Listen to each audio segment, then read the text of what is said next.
Well, ladies and gentlemen, in our first session of the day, we are going to take a look at the EV shift and customer expectations. So, what are the latest trends and demands, and are customers ready?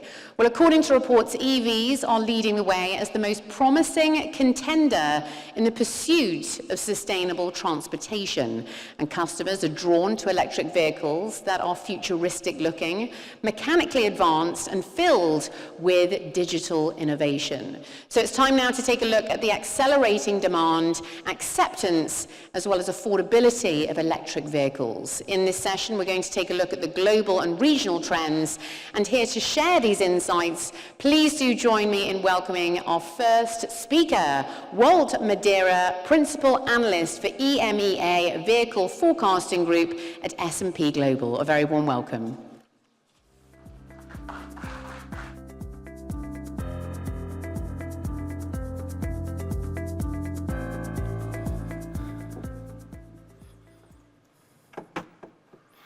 Okay, thank you. Good morning, everyone.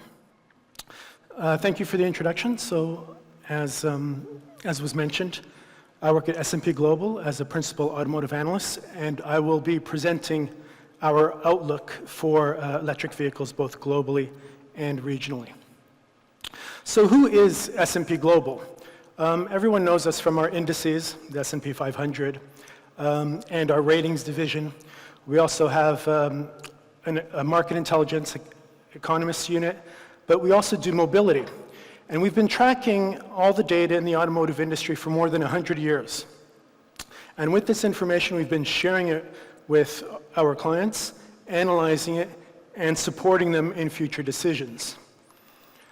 So who are our clients? Well, all of the OEMs, to suppliers, to dealerships, to energy giants such as Aramco, and also insurance providers. And we help them navigate these challenging times, especially as we shift towards electric vehicles. So we've all heard that the industry is going through this major change that started possibly 10 years ago. However, the change is happening faster and slower at different rates, but nevertheless it's changing. And that creates an abundance of opportunities, especially in the electric vehicle space. So I'll be taking a look at our EV demand forecast globally, as I said, then regionally, and then taking a look at consumer acceptance rates and the barriers that are the challenge for electric vehicle adoption. So we can see here on the chart on the left-hand side that the energy sectors in the world account for approximately 75% of global greenhouse gas emission. And transportation, just 16%, and then specifically road transportation, 11.9%, which is what we are focusing on in our industry.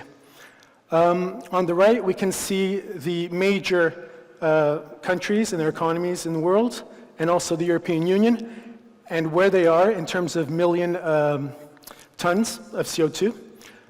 And their ambitious goals towards being carbon net zero by 2050, 2060. So the path is long. However, there are several markers to be achieved, and we'll see that these will move in time. So they're not set in stone. They will shift as electrification becomes at a faster adoption. So taking a look at our global vehicle demand, after COVID, we see that the market is recovering nicely, and we expect it to reach 100 million units by 2035 again. So this fueled by largely substitution demand of older vehicles, but also new car buyer demand. And we can see the dotted line was our BEV share last year. And this year, we've revised our share downwards for several reasons. So some governments have taken away initiatives, financial bonuses, such as in Germany.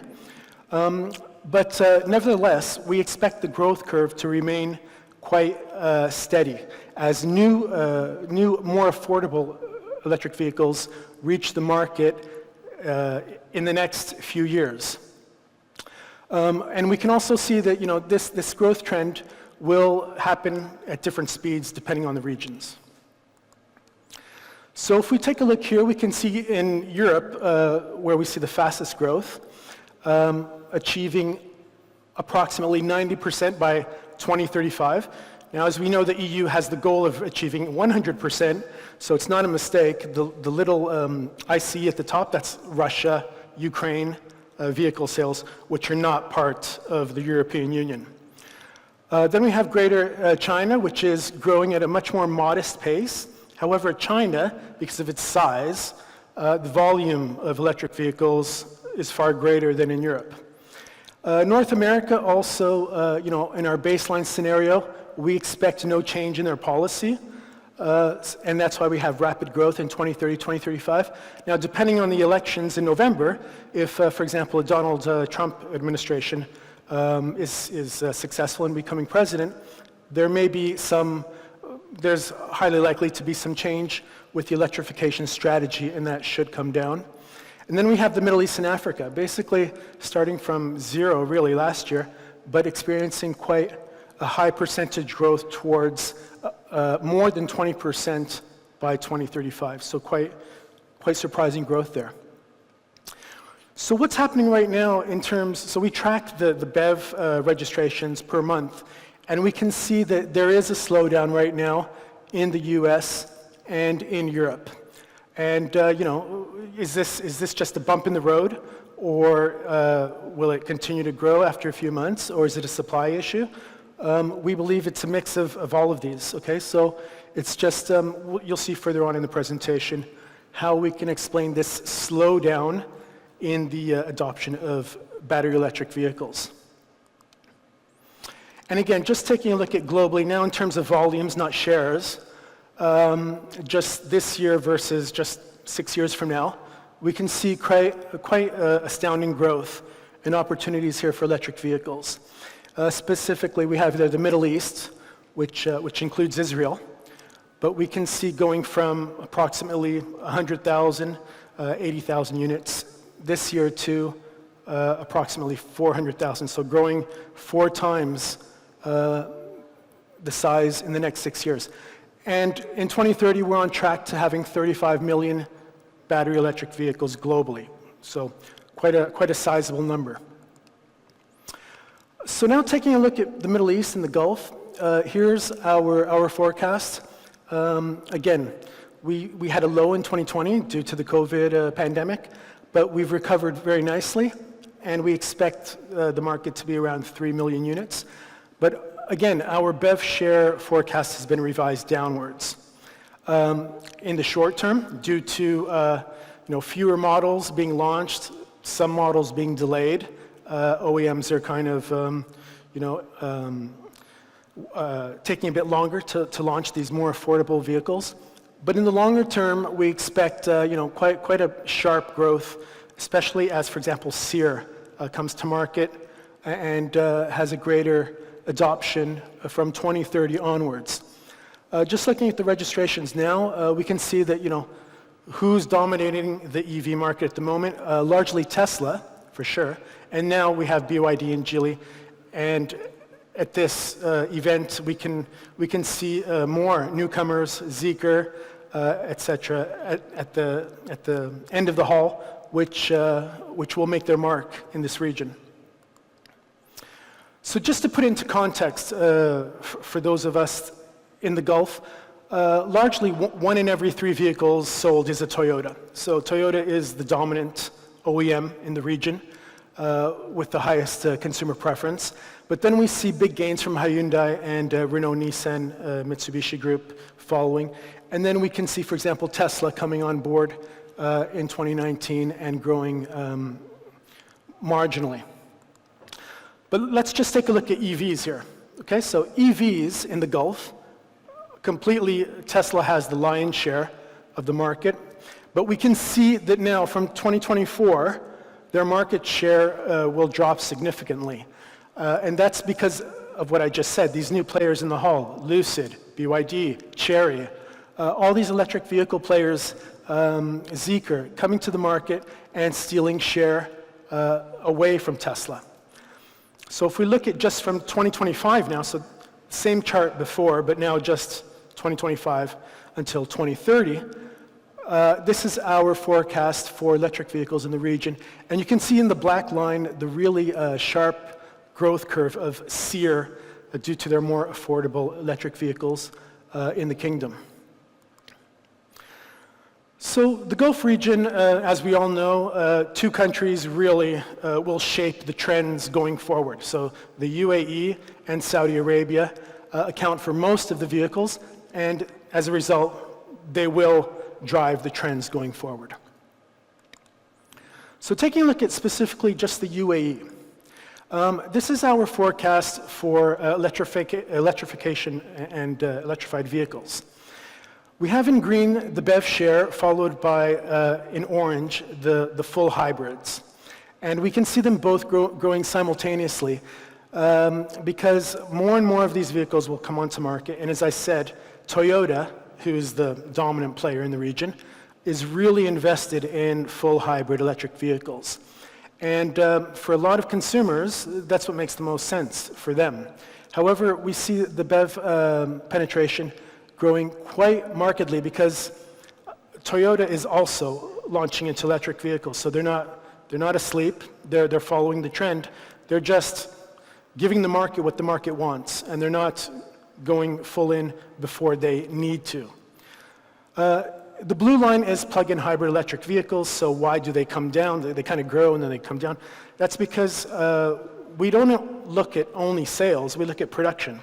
And we have production plans of the OEMs. And right now, the production plans for plug-in hybrid electric vehicles, many have been canceled in recent years. And just last week, a couple of, I think it was Volkswagen, that announced they might launch a few more. So right now, plug-in hybrids is kind of in a limbo. For some, it's the best of both worlds. For others, it's not. So that's the reason why we don't have plug-in hybrids matching the growth of the others.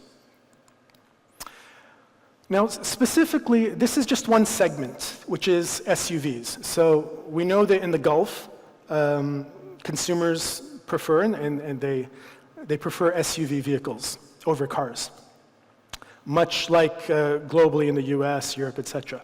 So we're just taking a look here at premium SUVs. And the share in red of BEVs in the premium SUVs is quite high. And it's quite high because, who are the customers here? People, high-income individuals, people who have the buying power and who are able to pay that price premium of an electric vehicle. And we can see the contrast with non-premium SUVs. So the non-premiums like the Fords, the Hyundais, the Toyotas. Here we see a much slower adoption rate because, as I said, they're launching more their hybrid electric vehicles in the short term. However, we do expect it to pick up much longer term. Saudi Arabia is very similar as well. The BEV adoption curve is stronger than the UAE, and it's stronger because they have the manufacturers. They have the Lucid and also the SEER brand coming on board. And that's why and also their policy program is quite ambitious, and the government has the willpower to enact that strategy. But again, here hybrid electric vehicles do outpace it because, as I mentioned, Toyota and Nissan being the big players, Mitsubishi in the kingdom. Same story here. So we look at premium SUVs. Again, great market share at the moment. Once we expect Tesla to launch its new affordable crossover, then we expect the premium SUV market to jump even further for battery electric vehicles. And then when we look at the non-premiums, so here we would have SEER, we see it maturing over time with new, more affordable battery electric vehicles. So what are the barriers? A lot of my fellow speakers and panelists were discussing this yesterday. There are quite some barriers to overcome in terms of getting people on board with electric vehicles. And this slowdown that's happening right now has forced us to have a reality check. So, what were we saying a year ago, 2 years ago, 3 years ago versus today? So, we need to look at each of these. So infrastructure, the charging infrastructure is materializing slower than what was anticipated. So governments had big plans. They put money on the table. However, it wasn't enough. It's not enough money on the table, and the infrastructure has been slow. But it's developing, but at a slower rate. Vehicle pricing and residual values. Here we can take the example of rental car companies. We had big announcements, rental car companies with electric vehicles in their fleets. But because of the pricing reductions and the residual values, it's not making business sense in the short term. So many of them have kind of cut back their sales planning or their registration planning of electric vehicles in their fleets. The manufacturing costs, so for example, if we take a look at the lithium carbonate index, is quite high at the moment, and these fluctuate, right? Prices of lithium, cobalt, etc. They're increasing, then they can come down a bit, but again, it's very difficult for OEMs to kind of lock in these contracts in their costs. Also, countries right now are kind of trying to outcompete each other to have these battery supply chains. So we see Spain, Italy, South Africa, Morocco, Saudi Arabia, all of them trying to set up these battery supply chains. So manufacturing costs are kind of volatile at the moment. Then we have legislative easing, okay? So some governments, let's face it, they want votes. So they will introduce policy that will best capture the most votes for them. And we see some easing. So, countries backtracking. I think it was the UK was saying they're going to go full electric in 2025. Now they're saying 2030, or even further. So, and the European Union, with its target of 2035, there is some risk that it could be pushed out further, depending on, how the elections perform this month. We can see if there's a shift in policy. Then we have OEMs backtracking. So we just heard the announcement of Ford. A lot of these OEMs were announcing grand plans to go full electric well before 2035 in Europe. But at the end of the day, their job is to sell cars. It's nice if they're electric vehicles, but they need to sell cars. So some of them are backtracking now on their production plans and their full BEV yearly targets. And then we have an ever-changing political landscape in the major regions. So where are we right now in our roadmap? Right now, we're in this chasm. We've had to the left the early adopters, the innovators, the visionaries, the people who can afford to buy electric vehicles, the company cars. And now we're at the stage where we need to convince the pragmatists that buying an electric vehicle makes sense. As an example, these pragmatists could be taxi drivers. So every time I travel across the world, I always ask taxi drivers their views. And they're very pragmatic. They think, what's in it for me? How does this make my life better? Because they don't want to have their taxi fleets charging because they said they're losing money. They want it always running. So we need to re-educate them and, for example, explain that the overall total cost of owning a taxi fleet makes more sense when they go full electric. So convincing the pragmatists are where we are at the moment. And again, as my fellow panelist said yesterday, education is a constant. So we need to educate the pragmatists and the conservatives of how they use energy to move. So, do we need to fuel our cars every day? No, maybe once a week. It's the same thing with charging. We don't need to charge our cars every day. Depends on how much we drive our electric vehicle, okay? So a similar comparison could be eating 3 big meals a day versus eating smaller meals a day over time. It's a question of habit and education and crossing that line towards charging. So in last slide would be this one. So on the left, I've listed some concerns of car buyers with BEVs. The first one is always it's very high price for electric vehicles. They're very expensive. But the key there is manufacturers' suggested retail price. It's not sales price, it's suggested. And as Elon Musk said a few weeks ago, only a fool thinks the MSRP is the retail price, because we always negotiate when we buy a vehicle. In the case of Tesla, it's a list price, so he's actually the negotiator, so he can cut the prices when he wants in his company. But again, it's never what is the sticker price. That leads me to my next one, buyer's remorse. So people who bought a Tesla and then a few months later, the price was lowered for $5,000 and they think, oh, I should have waited a bit. But we're always going to have that. We're always going to have buyer's remorse. You know, if we all bought stock in Tesla 20 years ago, it would be a different story for all of us. So the counter there is that new electric vehicles are coming into lower price segments. So at the moment, there are very few low-priced electric vehicles. But today, more and more are coming, and it's an open space. It's a segment where those vehicles were non-existent. So then we also have the total cost of ownership, and here, you know, it's irrefutable. So BEVs are less expensive to own over time versus their ICEs, and that can also be, and it is a positive to convince people towards electrification. Then we have range anxiety. We spoke about this yesterday quite a lot. You know, how many times do we really drive such a long distance from like Dubai to Riyadh, etc.? How many times do we really drive? And then, yes, it's true that if we use air conditioning, the range is lower. If we drive very fast, the range is lower. If we drive in mountains going up and down, the range will be lower. But, you know, each year, battery technology is evolving. So we have larger batteries with more energy capacity.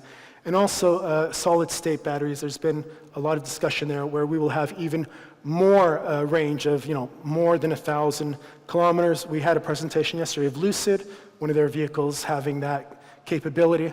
So it will not be a barrier in the midterm. Looking at charging infrastructure, again, you know, is it available?